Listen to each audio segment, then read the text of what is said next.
Hi, this is Nick Williams, and I'm sitting here in Cobham with Sarah Alexander in her home. Hi, Sarah. Hello. How you doing? Hi, fine, thank you. Good. Well, I've read your book, Spiritual Intelligence in Business, and for me, growing up in the West, business is very much the kind of Western idea of setting targets and goals and profit and all that.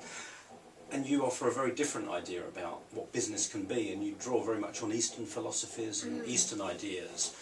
What do you think they have to contribute to our thinking about business?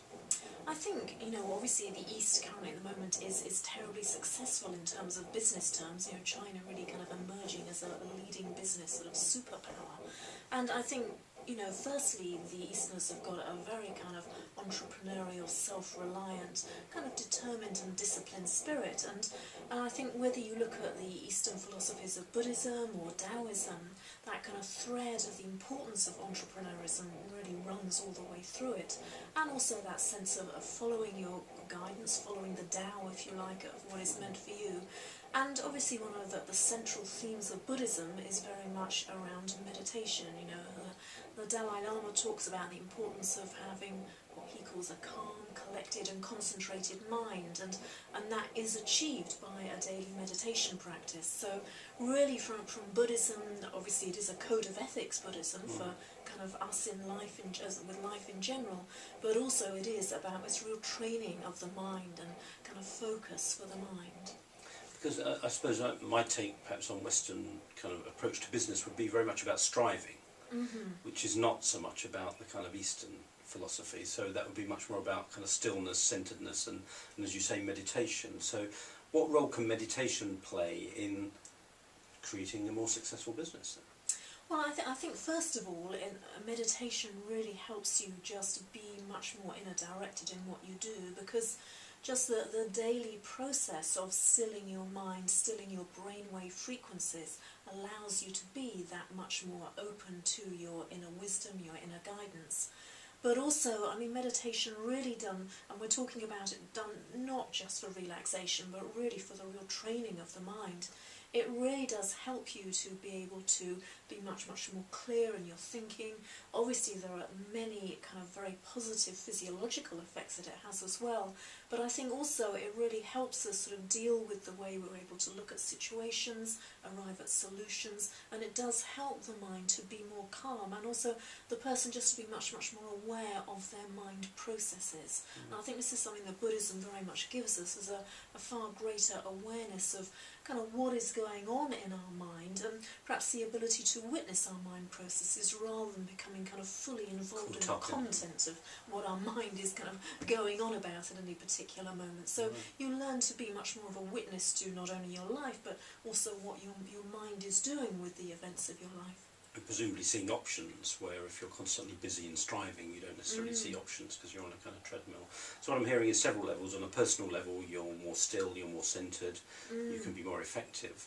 But also I'm hearing you talk about other intelligences, that perhaps when you meditate you have access to other forms of intelligence, and even a collective intelligence, so that you can evolve personally and as an organisation evolve collectively, presumably as well. Well, that's right. The whole kind of essence of kind of Buddhist philosophies in business is really very much about business should be part of the greater good. It should not just be done purely for the profit and success of one individual. The business should all the time have as its focus how can it be of benefit to not only the employees but also the greater good of the community that it's in, and actively look for ways to actually do that. That is very much the Buddhist philosophy. And also then going back to meditation, really being aware of kind of your present thoughts, so having this kind of present moment-to-moment awareness with exactly what you're doing.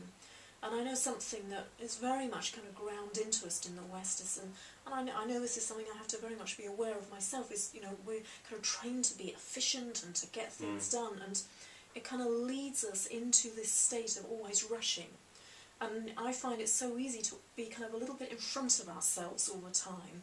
And what meditation does, and what the awareness of yourself that comes from meditation brings you, is you can kind of come back more into yourself, so that you do things with a present awareness, as opposed to always be kind of a little bit ahead of what it is that you're actually doing and thinking, well, I've got to get on to that. Yeah, interesting, because one of the thoughts I have is, you know, usually around the idea of success, which obviously most of us are after success, whatever that means to us, but it's never now. That's right. That's It's right. always, it was or it will be. Yes. But very rarely do we say, hey, now is a successful moment. You know, the company's doing well, I'm doing well, I'm fulfilled. It's always away from the here and now. So in your mind, meditation brings you back to enjoying the present moment more so that you can build on that. Is that right? Yeah, I think it does, and it's not something that happens overnight. It takes work, and to be honest, it takes a lot of discipline as well, because the mind actually doesn't want to be here and present in the moment. It would much rather be very kind of outer directed and affected by all that's going on around it. And so, you know, there is most definitely a discipline that comes from meditation practice, and a desire to be present. And So do you have a personal kind of desire to change the way that business is done in a positive way? I mean, are you a visionary in that respect? Do you desire to see a different way of doing business that's much more sustainable? I really do, absolutely. I mean, you know, the whole sense I get, the more I kind of delved into these Eastern philosophies, is that there is so much we can learn from them and apply into our Western business to make it so that it's not only beneficial for the individuals that are doing it, but that, you know, it really can spread out and help so many more people. But, you know, all the time you've got leaders in business that are getting big bonuses as a result of the profits they make in their business, and having that as their only focus, it is quite hard to make that shift onto, you know, a kind of looking at a bigger agenda for the world in your business, as opposed to just keeping it all, I must make a profit right now in the short term as fast as possible. So we do have to learn to think slightly differently, and be willing to let go of all our kind of ingrained beliefs about how to successfully run a business. And I think one great thing about kind of the Taoist approach is they have this principle of wu-wei, which is really the whole principle of not doing. And I know it sounds like, oh, you just sit at home and you do nothing and suddenly your business happens, but it's not like that. It's about being proactive and taking action, but the actions that fit best into the Tao, the kind of the current, if you like, that is going through your life or your business. And by doing that, you're able to get to this stage of kind of effortless accomplishment, where things really do happen easily with the right amount of effort and not hard effort. And I think meditation can help you to be more receptive to the Tao of your business. So you work, but you're in your element and you're not going against your own grain, so therefore it flows. Exactly. And that's the whole idea of say, the Tao, isn't it? It's about Most flow. It's about so you're flow. in your own personal flow, but you're also in the flow of work and organisational activity. That's right, yes. Yeah. So you can kind of accomplish more without getting stressed. Accomplish more without being stressed, and also in a much easier way, as a more enjoyable way, I think, as well. Right. Well, thank you for sharing some of your ideas about how Eastern philosophy can inform business. Thank you very much indeed. Hope you've enjoyed watching this. Yes, thank you.